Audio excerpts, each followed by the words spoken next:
এর মধ্যে 2006 সালে আমি এসএসসি কমপ্লিট করি, 2008 ইন্টার কমপ্লিট করি আমরা সরকারি কলেজ থেকে। তো এরই মাঝে আমি একদিন আপনার মাইজদ্বীপ সৌদিয়া হোটেল, তখন এই হোটেলটা নতুন হয়, সময়টা 2013 শেষের দিক।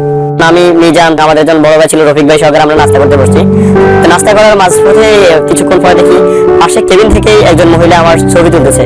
তো ছবি তোলার কারণে কিছুক্ষণ পরে আমি ওনাকে বললাম যে আচ্ছা, আপনি আমার চিনেন? আপনি ছবি তুলতেছেন? হ্যাঁ, আমি তোমাকে চিনি তো। এক্ষেত্রে সব বলা যাবে না। তুমি বলে না, কাজ করো, এখানে আসো।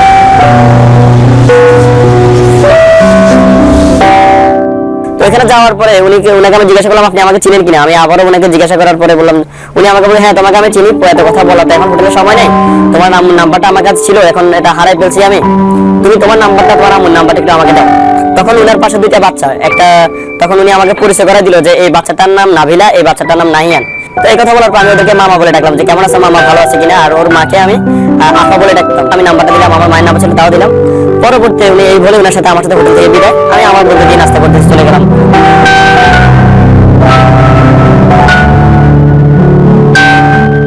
রাত্রেবেলা যখন 8:30 বাজে এমন মুহূর্তে ওনার নাম্বার থেকে আমার এখানে কল আসে। সকাল তোমার সঙ্গে পরিচয় হলো না, আমি সেই। ও আপা, আপা, জি আসসালামু আলাইকুম। আমাকে তুমি আপা ডাকো না, আমি তোমার মায়ের বয়সী, তুমি আমাকে আন্টি করে ডাকবা। আর তোমার বয়সে আমার একটা সন্তান আছে, আর সঙ্গে তাদের দেখতে ওরা আমার ছোট ছেলে মেয়ে। ও আচ্ছা আচ্ছা। পরে বলে যে তোমার ছবিগুলো আসলে তুমি আমার পরিচিত কেউ না, তোমার বন্ধুরা যখন তোমার নাম নিয়ে কথা বলছিল তখন ওইখান থেকে আমি তোমার নামটা শুনি, আর আমি তোমাকে সেই নাম ধরেই ডাকি। তাছাড়া আমার ছেলে মেয়েরা তোমাকে দেখে খুব পছন্দ করেছে, তাই মা হিসেবে করে ছবি উঠে এলাম। তুমি এবার রাগ করে দিতো? না না, ঠিক আছে। রাতে খাইছো? হ্যাঁ, খাইছি। তো এতটুকু বলে ওই দিনের জন্য লাইন কাটা। পরবর্তী দিন সকালবেলা উনি 9টা বাজে আমাকে ফোন করলো। হ্যালো, আসসালামু আলাইকুম আন্টি। তুমি নাস্তা করছো? নাম কি আমি করি নাই? তুমি নাস্তা না করলে কিন্তু আমি নাস্তা করব না। শোনো, তুমি নাস্তা করে তারপর আমার ফোন দিবা, ঠিক আছে? আচ্ছা ঠিক আছে। আচ্ছা ঠিক আছে। এইভাবে উনি এক সপ্তাহ 15 দিন, 110 দিন কিংবা 15 দিন যাওয়ার পরে উনি আমাকে জিজ্ঞাসা করলো আচ্ছা তোমার বাড়ি ঠিকানা একটু আমাকে ভালো করে বলো। আমার বাড়ি আসবেন? আমাদের বাড়ির অবস্থা তো ভালো না, আর আপনার মতো লোক। আরে না না, আমি তেমন কেউ না, আমি তোমার বাড়িতে এমনিতে যাবো। তো উনি বলে যে না আমি একটু দেখতে যাবো, তবে তুমি তোমার বাবা মাকে বলিও না। আপনি আসবেন, আপনি যে কেমন আপ্যায়ন করেন। আরে আমার কিছু দিয়ে আপ্যায়ন করতে হবে না। আরে রাজ শোনো, তোমাকে তো আমি নিজের ছেলের মতো করে জানি। ছেলে বাড়িতে মা যাইবো, এটা আপ্যায়ন করার কি আছে? আমি যাবো, ঠিক আছে? আর ঠিকানা দাও। ঠিক আছে আন্টি, লাইন তোলে। ঠিক আছে। তো এই অনুযায়ী আমি কি করলাম, ওনাকে বাড়ি ঠিকানা দেওয়ার পর আমি আমার আম্মাকে বললাম যে আম্মা বাসায় একজন মেহমান আসবে। তা মেহমান দেওয়ার কেনা? তুমি চিনলা না? চিনি না, জানি না, এমনি মেহমান আমি কি ভালা? না মানে উনি খুব ভালো মানুষ, তাই তাপনটা ফোন করলো। তা করবি। আমার মা শুনে একটু নার্ভাস ফিল করলো। ওনার হাজবেন্ড সহকারে আমাদের বাড়িতে গেল, সে যে আমাদের উপস্থিত একজন মেহমানকে যতটুকু সম্মান করা দরকার আমার আম্মা সেভাবে সম্মান করলো।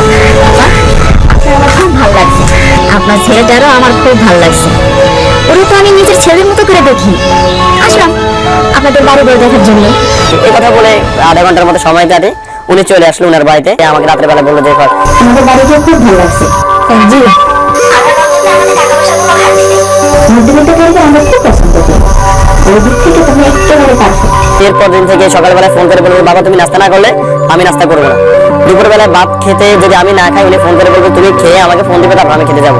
বিকাল বেলায় জিজ্ঞাসা করবে আমি নাস্তা করছি কিনা, সন্ধ্যায় বলবে যে আমি নাস্তা করছি কিনা, উনি এরপর নাস্তা করবে।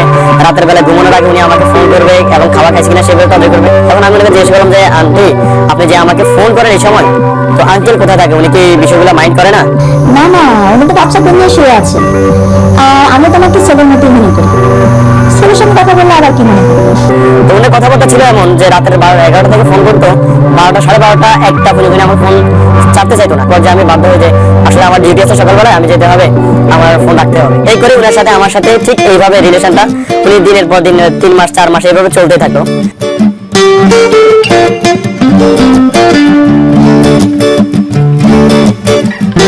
এরই মাঝামাঝি এই সময় আসে উনি আমাকে বললো যে তোমার না একটা কথা বলাই হয় না, আমার না একটা মেয়ে আছে, আমার নাম নাফিসা।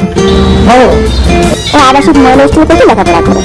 জানো ওটা 30 পারা কোরআনে হাফেজ। ভালোই তো, আজকে তো পাওয়াই যায় না 30 টাকা করে। জানো আমার মেয়ে না খুবই বদমাইশ।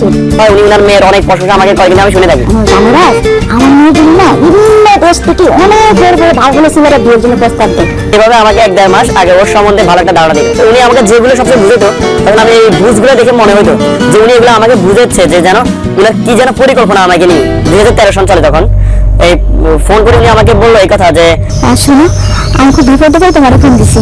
কেন আপনি আপনার কি বিপদ হয়েছে এবার বলেন? আমি তোমার সাথে কথা বলার জন্য বাইরে বেরিয়ে আসি, যাতে কেউ না শুনে। ও আচ্ছা, বলেন। জানো আমার মেয়ের জন্য না আমেরিকার লন্ডন থেকে সিবি আসতেছে। কিন্তু আমার মেয়েকে কোথাও কোনো ছেলেকে পছন্দ করতে পারতেছি না। তোমার সিবি দেখার পর থেকে তোমার প্রতি দুর্বল হয়ে গেছে, এখন তো তোমারই পছন্দ করে। ও আচ্ছা, আমরা একজন অল্প বয়সী জামাই চাই আমার মেয়ের জন্য। আর এখন তোমার যে এই অবস্থা, তুমি যে জব করো, এই অবস্থা আমি তোমাকে বিয়ে দিতে পারি, কিন্তু আমি এই বয়সে এই অবস্থা দিব না। এই জন্য যে কারণ আমার সামাজিক মর্যাদা অনুযায়ী আমি চাই যে আমার জামাই একটা অবস্থানশালী হোক। সেক্ষেত্রে তোমাকে বিদেশ যেতে হবে। টাকা পয়সা যা লাগে আমি বিদেশ গিয়ে টাকা পয়সা হিসাব করতে হবে না, শুধু আমি যেন বলতে পারি যে আমার মেয়ে যেন বিদেশে থাকে। টাকা পয়সা যা লাগে আমি হেল্প করবো, সব আমি ব্যবস্থা করবো, ঠিক আছে? সরি আন্টি, আমি আপনার এই প্রস্তাবে রাজি না। প্রথম কথা হলো যে আপনি মেয়ের তো চিনিও না জানিও না। কোরআনে হাফেজ শুনে আমার ভালো লাগছিল, কিন্তু এই জন্য তো আমি বামনের সাথে অ্যাপ্লাই করতে পারি না। আমি আপনার প্রস্তাবে রাজি না। দেখো বাবা, এইটা হলো তোমার জীবনের টার্নিং পয়েন্ট। আমার দুই ছেলে মেয়ে নাবিলা আর মাইয়াম তো বলেই দিছি, এই ভাইয়া ছাড়া আপু তো কারো কাছে দিয়ে দেওয়া যাবে না। আচ্ছা ঠিক আছে, আমি একটু ভাইবে দেখো একটু। দেখো বাবা, এই টাকা তোমার পরিবার সবার কাছে বলতে যাও না, তুমি একটু ভালো করে চিন্তা করে দেখো। হ্যাঁ ঠিক আছে, আমি জানাবো আপনাকে। আমি ওনার মেয়েকে পছন্দ হয় বিধে আমি আমার মাকে বললাম যে সেদিন আন্টি আসছিল না, তার একটা মেয়ে আছে, তো মেয়ের লাগে আমার বিয়ে দিবে চাই। তা তুই মেয়েটাকে দেখছস? মায়া আমি দেখি না, তাই মায়া নাকি 30 পারা কোরআনে হাফেজ। আমি তো সেই শুনে দুর্বল হয়ে গেছি। আমার মা বললো যে মেয়ে 30 পারা শুনে আমারও ভালো লাগতেছে, তবে এটা ভালো হবে কিনা জানি না, কিন্তু যাই হোক তোর বোনেরা কিন্তু মেনে নিবে না এই অবস্থায়, কারণ তোর এখনো বিয়ের বয়স হয়নি। এটা আমিও জানি, বিয়ের বয়স হয় না। আপনারা যেখানে এরকম দেখ কি হয়। এরপরে আমার সাথে ওনার মেয়ের সাথে আমার সাথে দেখার উনি একটা টাইম সেট করলো যে আমার বাসায় আসো, তুমি আমার মেয়ের সাথে দেখা করো, আমার মেয়ে আসবে। সে অনুযায়ী তখন দিনটা ছিল বৃহস্পতিবার। এই কথা যে আমি ওনার মেয়ের সাথে দেখা করতে গেলাম। ভালো আছে? হ্যাঁ ঠিক আছে, ভালো। আচ্ছা ঠিক আছে, তুমি অফিসে কথা বলো, আমি যাই। আসুন এটা নাম্বারটা দিবি, ঠিক আছে? আমি যাই।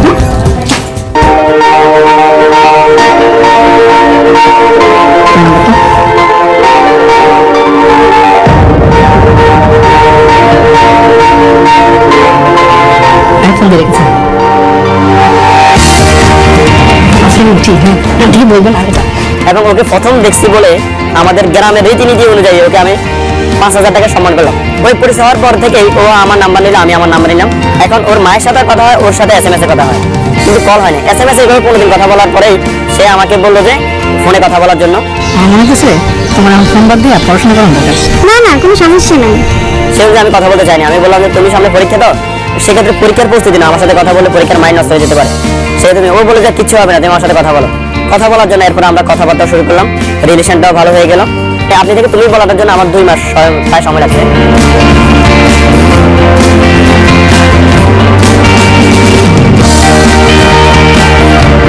সবাই ফুল দিয়ে শুভেচ্ছা জানায়।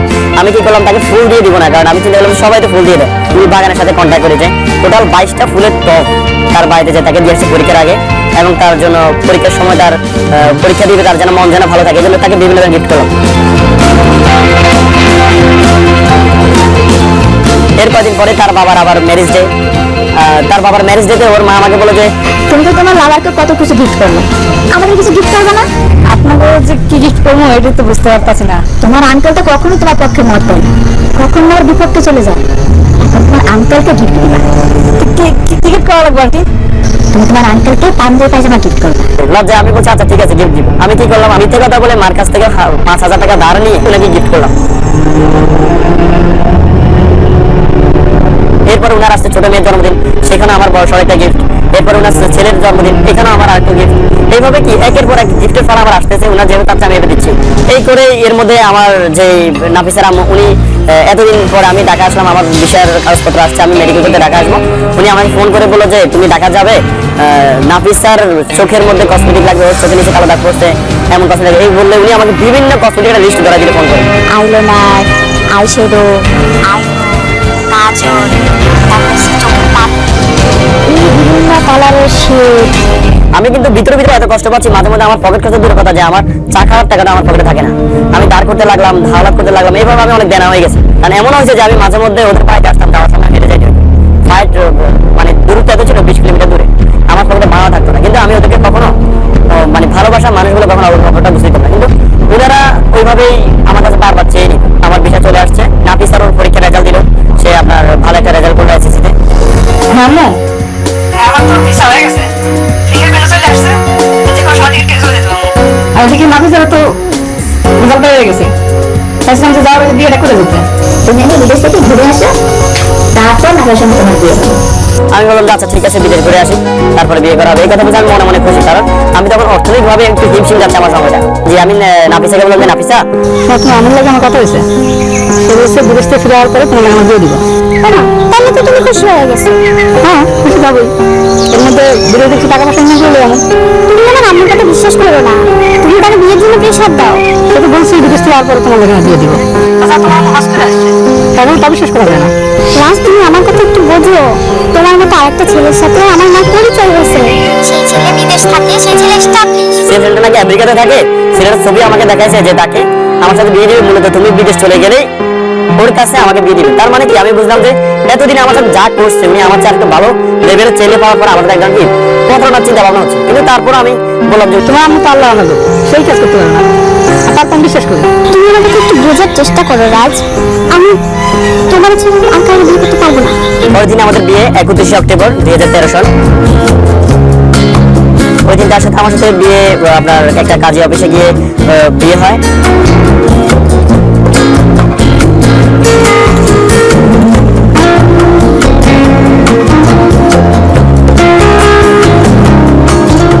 পরে আমরা কোর্ট নোটারি করি।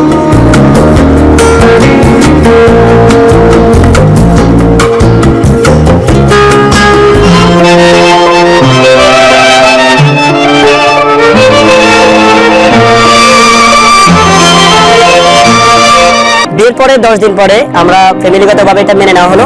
বললো যে 3 দিনে তোমরা চলে আসো, 3 দিন পরে আমরা ফ্যামিলিগতভাবে ডিসিশন নিয়ে এটা অনুষ্ঠানের ব্যবস্থা করবো। সুন্দরভাবে তোমরা একসাথে বাসায় থাকবে, বাইরে থাকবে কেন, হোটেল থাকার দরকার নাই, তোমরা বাসায় থাকো, এরপরে তুমি বিদেশে চলে যাও। এই কথা হলো যে আমি কি করলাম, 10 দিন পরে আমার ওয়াইফকে তাদের বাড়িতে দিয়ে গেলাম, আমি চলে গেলাম আমার বাড়িতে। বাবা তুমি কোনো চিন্তা করো না, আমরা 3 দিন পরে আপনাদের বাড়ি যাবো, যে সবকিছু আমরা ফাইনাল করে আসবো, তুমি কোনো টেনশন করো না।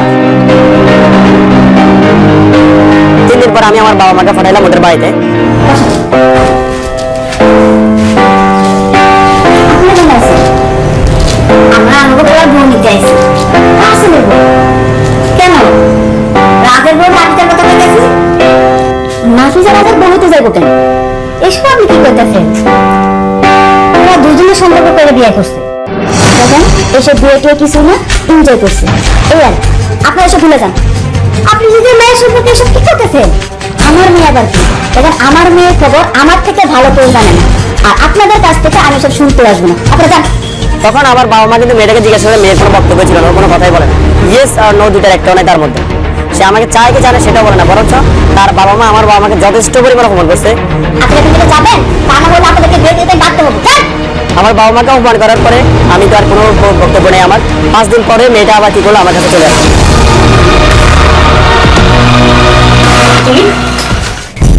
হ্যাঁ, আমাদের বাড়ি ছেড়ে চলে আসছে। ওই বাড়িতে আমরা থাকবো না, আমি তোমার ছাড়া থাকতে পারবো না। বলো কি? আইসে যখন পয়সা থাক, পরে দাম দেখা দেবে। তুমি আমার লাগে আর না।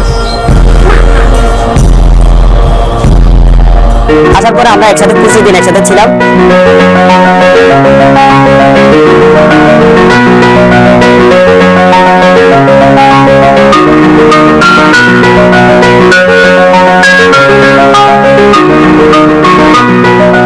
এর মাঝে আপনার ওই মামলা হামলা অনেক কিছুই গেল, ওরা করলো, কিন্তু মেয়েটা আমার পক্ষে কথা বলার কারণে কি আমি সব দিক থেকে মুক্তি হয়ে গেলাম। এর মাঝে সে আপনার কনসেপ্ট হয়ে যায়। কনসেপ্ট হওয়ার পরে তাকে আমি দিয়ে আসি তাদের বাড়িতে। আর তখন 2013 সালের ডিসেম্বর 15 তারিখ আমি চলে যাই বিদেশে।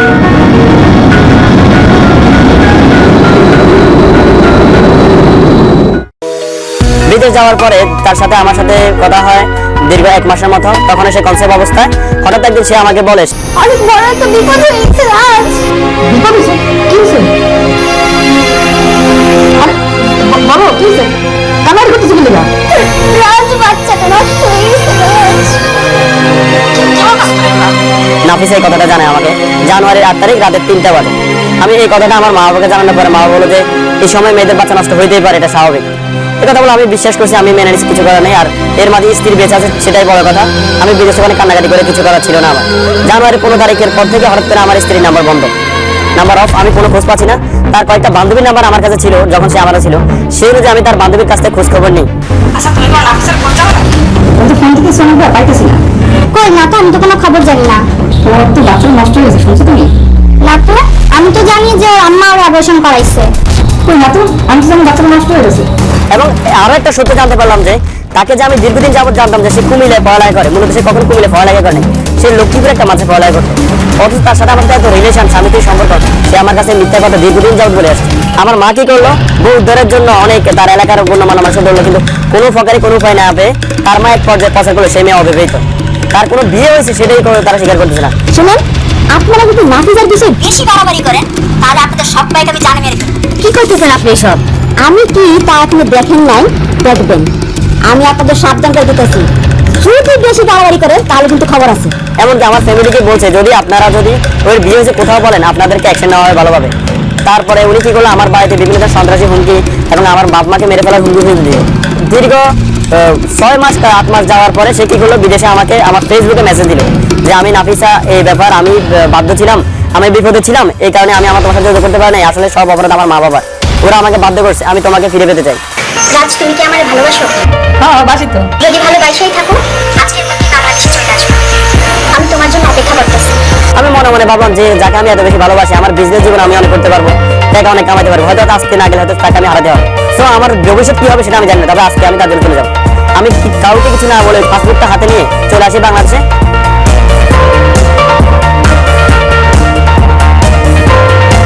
সকালবেলা তাকে নিয়ে চলে যাই সিলেট মাজারে। সে মাজার ধরে ওয়াদা করে জীবনে কখনো সে আমাকে ছেড়ে যাবে না, কখনো প্রতারণা করবে না। এই কথা বলে তার সাথে আমি বললাম যে আচ্ছা তোমার মা বাবা যেগুলো করলো তোমাদের সন্তান নষ্ট হলো, তখন সে স্বীকার করে যে হ্যাঁ আমার সন্তান কি মেরে ফেলা হয়েছে।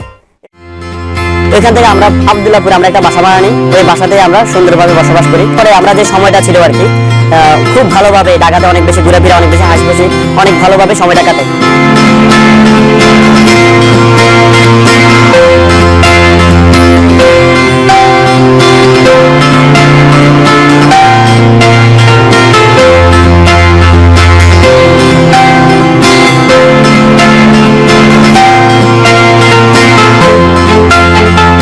ফেব্রুয়ারির 1 তারিখ 2015 সাল, সময় বিকাল 5টা। কই তুমি? আমি তো একটু বাইরে। ও, তোমার আসতে কতক্ষণ লাগবে? ঘন্টা সময় লাগবে। ও আচ্ছা, আর তাড়াতাড়ি চলে আসো। হ্যাঁ, আচ্ছা আচ্ছা আচ্ছা। এই কথা বলার পরে ওর সাথে আমার সাথে এটাই তার সাথে শেষ কথা। বাসায় গিয়ে দেখি আমার বাসায় তালা মারা। যখন তালা ভেঙে বাসায় ঢুকি তখন দেখি বাসায় কিছুই নেই, শুধু আমার 2-3টা শার্ট প্যান্ট আর সবকিছু নিয়ে এসে চলে গেছে। কেন সে চলে গেছে, কি জন্য চলে গেছে, আজও সে আনসার আমি পাই নাই। পরবর্তীতে আমি তার নিখোঁজ হওয়ার পর আমি ফেব্রুয়ারির 2 তারিখে কুরাত থানায় একটা তার জন্য সাধারণ জিডি করি, সে নিখোঁজ জিডি, এবং তার মার সাথে যোগাযোগ করার চেষ্টা করি, তারা আমার সাথে যোগাযোগ করে নাই। অনেক জায়গায় আমি খোঁজাখুঁজি করে ঢাকাতে পোস্ট অফিস করে, কিন্তু তাও তার কোনো খোঁজ খবর পাইনি। তার বাড়িতে আমি যাই তার খোঁজ নেওয়ার জন্য, গিয়ে দেখি তারা যে বাসায় থাকতো ওই বাসাটা এখন আর তারা থাকে না। এখন তার জন্য আমি আমার ওয়াইফকে উদ্ধারের জন্য ঢাকা সিএমএম কোর্টে একটা মামলা করি। সিএম আদালতে সার্চ ওয়ারেন্ট করার পরেও তাদেরকে এখন আমি খুঁজে পাই নাই।